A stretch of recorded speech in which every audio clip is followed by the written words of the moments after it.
আসসালামু আলাইকুম। রেফ্রিজারেশনের ছাত্র ও ছাত্রীরা এবং সাধারণ টেকনিশিয়ানরা যারা এই ফ্রস্ট ফ্রিজের ওয়ারিং ক্ষতিগ্রস্ত হয়ে গেছে বা পুড়ে গেছে, তারা আমার এই চিত্রটা দেখে আপনারা নতুন করে ওয়ারিং করে এই কাজটি সম্পূর্ণ করতে পারবেন। তাহলে কিভাবে কাজটি করি আপনারা দেখেন। এই হচ্ছে এখানে একটি প্লাগ, একটি থার্মোস্ট্যাট সুইচ, একটি ডোর সুইচ, একটি ল্যাম্প ও একটি কম্প্রেসর,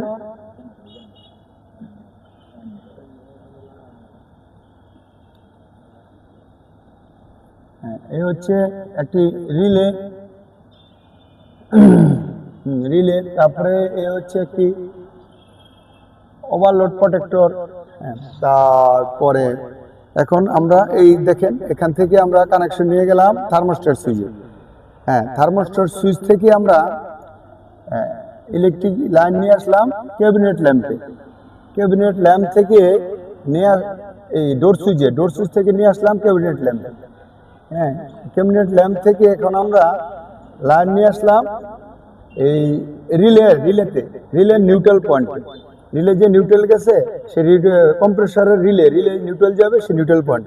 সেখান থেকে আমরা সোজা নিয়ে আসবো প্লাগ পয়েন্ট থেকে এই চলে যাবে রিলেতে। এখন আমরা থার্মোস্ট্যাটের যে আরেক পয়েন্ট, এক পয়েন্ট, ওই পয়েন্ট থেকে আমরা সরাসরি থার্মোস্ট্যাটের আউটপুট থেকে আমরা সোজা চলে যাবে ওভারলোড, OLP ওভারলোড।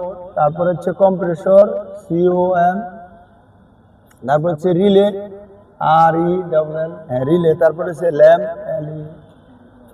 LEMP, তারপর ডোর সুইচ, তারপরে হচ্ছে থার্মোস্ট্যাট THA, তারপর হচ্ছে ইনপুট IP।